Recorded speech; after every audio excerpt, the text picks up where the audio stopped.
नमस्कार दोस्तों, मैं आचार्य ध्यान आमीन। और यहाँ एक प्रश्न पूछा है कि हम जो है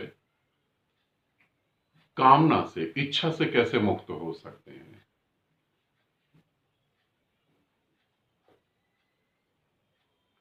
इच्छा से हम कैसे मुक्त हो सकते हैं, इस बात को हम अच्छे से समझेंगे तो हमें बहुत आसान लगेगा इच्छा से मुक्त होना। पहली बात तो ये समझें कि क्या वो इच्छाएं आपकी अपनी हैं। फर्स्ट पॉइंट तो ये है, क्या वो इच्छाएं आपकी अपनी हैं या किसी और को देखकर आपके अंदर इच्छा पैदा हुई है। यूं समझें, आपके पास एक अच्छी कार है, काफी महंगी। पड़ोस में जो है एक नई कार लिया है पड़ोसी, वो आपसे थोड़ी ज्यादा महंगी है, अभी नई है, नई टेक्नोलॉजी है। अब आपके अंदर इच्छा हुई कि मेरे को इससे भी बढ़िया कार लेनी है। इन इच्छाओं से तो आप मुक्त नहीं हो सकते, क्योंकि ये तो मूर्खता वाली बात है। इसे हम विकास नहीं कहेंगे। कुछ लोग इसे विकास समझते हैं, इसे हम विकास नहीं कहेंगे, इसे मूर्खता कहेंगे। तो अगर ऐसी मूर्खताओं की बात कर रहे हैं तो बिल्कुल नहीं। फिर तो आपको समझना पड़ेगा कि आपकी जो रिक्वायरमेंट है, उस रिक्वायरमेंट को क्या चीज पूरी कर रही है, वो आपके पास है, काफी है। पड़ोसी ले आए, अब पड़ोसियों को देख के आपके अंदर इच्छा हुई, आप उससे महंगी गाड़ी ले लेंगे। कल पड़ोसी के अंदर इच्छा होगी, वो और महंगी ले लेगा।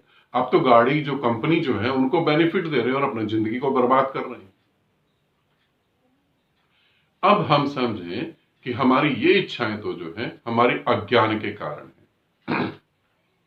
अब हम समझें हमारी और इच्छाएं जो है, जो हमें अंदर से पैदा हो रही हैं कि मेरे को उसके साथ जीना चाहिए। किसी के शरीर को भोगने की इच्छा पैदा हो रही है, कुछ खाना खाने की इच्छा पैदा हो रही है, कुछ अच्छे वस्त्र कपड़े पहनने की इच्छा हो रही है। उन इच्छाओं को हम कैसे जिएं और कैसे मुक्त हो जाएं। तो यहां चीजों को मैं दो हिस्सों में बांट रहा हूं। पहला हिस्सा ये है कि इच्छा उठने से पहले ही हम अपना रास्ता बना लें, है ना?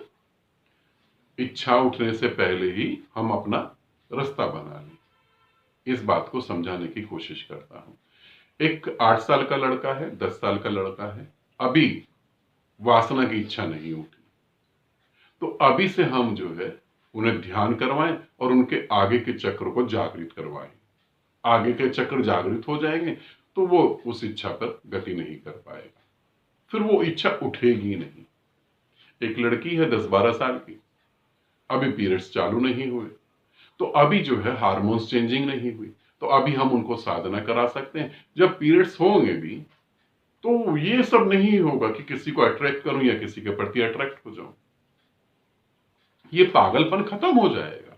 वो देखेगी तो वो कहेगी ये क्या है, तुम किसी दूसरे को फुद्दू बना रहे हो, दूसरा तुम्हें फुद्दू बना रहा है, और तो कुछ भी नहीं है। एक अंधा दूसरे अंधे को रास्ता बता रहा है, दूसरा अंधा दूसरे अंधे को रास्ता बता रहा है, इसके अलावा कुछ भी नहीं है। और हम सोच रहे हैं वो मिल जाएगा मैं अच्छी जिंदगी जी लूंगा, ये मिल जाएगा मैं अच्छी जिंदगी जी लूंगा, वो भी यही सोच रहे हैं इसके साथ हम अच्छी जिंदगी जी ले। तो वो बच्चा सोचेगा कि क्या पागलपन है। तो वो बच्चा उस इच्छा को उठने से पहले अपनी पूरी ऊर्जा को दूसरी दिशा में ले गया। एक तो ये हुआ। दूसरा, इच्छा उठी गई, पता ही नहीं था।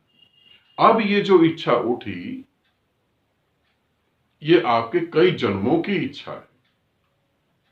किसी को भोगना, किसी भी तरीके से सुख को भोगना, किसी भी तरीके से सुख को भोगना। तो अब हम इसे क्या कर सकते हैं, अब आप उस सुख को भोगे और पूर्णता होश पूर्वक भोगेंगे।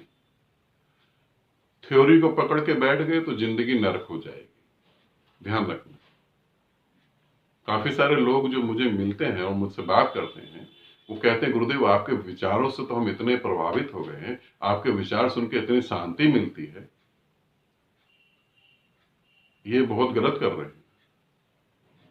विचार तो बहुत ऊपर की लेयर है, वो तो उड़ जाएगी। मेरे विचार सुनकर तुम्हें शांति मिलती है, मगर जब तुम्हें क्रोध आता है तो मेरे विचार तुम्हें दिखाई नहीं देते। तो मेरे विचारों से तुम्हारी कोई गति होने वाली नहीं है, तो थ्योरी को नहीं पकड़ेंगे। तो जब आपको मन करता है कि मैं इस इच्छा को पूरा करूं, इस इच्छा को पूरा करने में मुझे सुख मिले, फिर आप उस इच्छा को पूरा करें और पूरे होश पूर्वक उसमें उतरें और उस सुख को महसूस करें, चाहे वो शारीरिक हो, चाहे वो मानसिक हो, चाहे कुछ भी हो। तो जब आप उसे उसमें उतरेंगे, क्योंकि अब कोई ऑप्शन नहीं रहेगा, या तो बीज था उसे जला के राख कर दो, अभी वो अंकुरित नहीं हुआ। अगर बीज अंकुरित हो गया और बहुत बड़ा वृक्ष बन गया, तो अब उसको जो है जड़ से काटने के लिए तो काटना ही पड़ेगा, तो तुम्हें कुल्हाड़ी उठानी पड़ेगी। तो होश की कुल्हाड़ी उठाओ, होश की तलवार उठाओ और उस इच्छा को जियो। उस इच्छा को जियोगे तो उससे पार जा पाओ। मगर यहां भी समस्या है, समाज तुम्हें परमिशन नहीं देगा। अब तुम्हें जो है नरक में रहना है या मोक्ष में रहना, वो तुम्हारे हाथ में है। क्योंकि शरीर के प्रति अगर तुम मोह में हो, तो जब तक उस शरीर को अच्छे से नहीं जी पाओगे तब तक उससे मुक्त नहीं होगे। और जो व्यक्ति, अब ये मैं साधकों के लिए बोल रहा हूं, सन्यासियों के लिए, जो व्यक्ति शरीर से मुक्त नहीं हुआ, चाहे वो कितने भी दावे कर ले, वो अपने अगले जन्म की तैयारी कर रहा है। क्योंकि शरीर से ही मुक्त नहीं हुआ तो मन से कहां से मुक्त हो जाएगा? मन तो और सूक्ष्म है। तो अगर भाव होता है मैं शरीर को जियो, बिल्कुल जियो, ताकि तुम उससे मुक्त हो सको। ध्यान रखना, जो इच्छा उठ गई, तुम चाहे उसे कितना दबाओ, वो तुम्हारा पीछा करेगी बार बार, तुम्हें छोड़ेगी नहीं। अब ये 1000 जन्म ले लोगे तो भी पीछा करेगी, क्योंकि तुम्हें गहरे से गहरे ये महसूस होगा कि उसमें सुख है।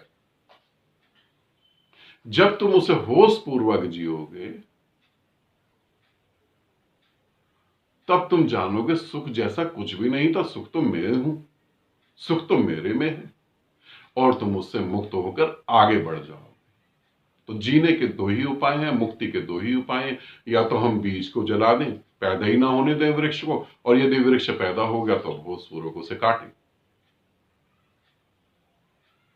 अभी कुछ समय पहले एक साधिका को मैंने एक प्रयोग करवाया। उस साधिका ने वो प्रयोग करा और रात का समय था। सुबह उठ के उस साधिका ने कहा कि मुझे तो मतलब कुछ अलग ही महसूस हो रहा, मुझे कुछ ऐसा महसूस नहीं हुआ, शरीर शरीर जैसा महसूस ही नहीं हुआ, एक अलग ही दिशा में ऊर्जा गति कर गई।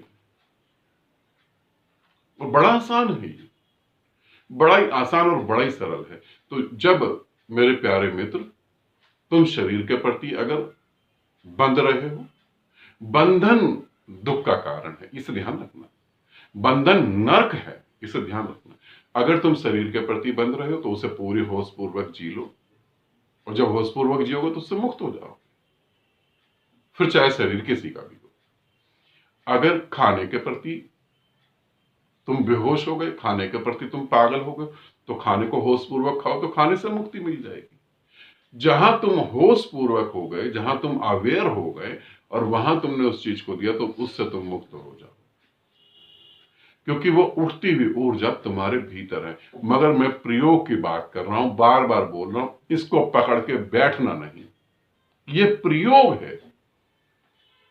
जैसे तुम कहो कि गुरुदेव मैंने सूरज की फोटो नहीं देखी, और पता है सूरज से गर्मी निकलती है, आप अपने प्रवचनों में कहते हो सूरज की रोशनी होती है, मैंने सूरज को तो देखा नहीं, तो मैं क्या करूंगा, मैं तुम्हें पकड़ूंगा, तुम्हारी गर्दन या तुम्हारा हाथ, और ठीक सूरज के पास ले जाऊंगा और दिखा दूंगा सूरज। मगर जब मैं तुम्हारी गर्दन पकड़ूंगा या तुम्हारा हाथ पकड़ूंगा तो तुम रोने और गिड़गिड़ाने लगोगे, तुम कहोगे नहीं मुझे माफ कर दो, मैं ऐसा नहीं करूंगा, नहीं मेरे को छोड़ दो, नहीं नहीं ये गलत हो रहा है, नहीं मुझे छोड़ो, तुम रोने लगोगे, पांव पकड़ लोगे, नहीं नहीं मुझे छोड़ो। अब फिर मैं जब छोड़ दूंगा, फिर तुम कहोगे गुरुदेव सूरज तो देखा ही नहीं मैंने।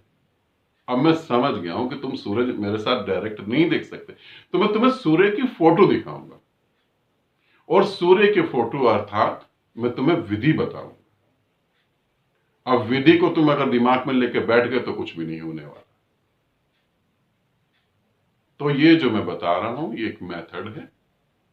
दो मेथडों पे मैंने बात करी, या तो वृक्ष ही ना बनने दो, और अगर वृक्ष बन गया तो उसे होश पूर्वक जियो। और मेरे प्यारे दोस्तों, मुक्ति सरल से सरल है। ये बात जान लेना कि मैं परमात्मा हूं बहुत आसान है। कल ही मैं शायद आमीन सारथी को बता रहा था कि परमात्मा होना आसान है, अपनी मान्यताएं छोड़ना बड़ा मुश्किल है, क्योंकि मान्यताएं तुम्हारे अहंकार से जुड़ी हैं। ठीक है, आनंदित रहो, सदा खुश रहो। बहुत बहुत प्रेम आप सभी को।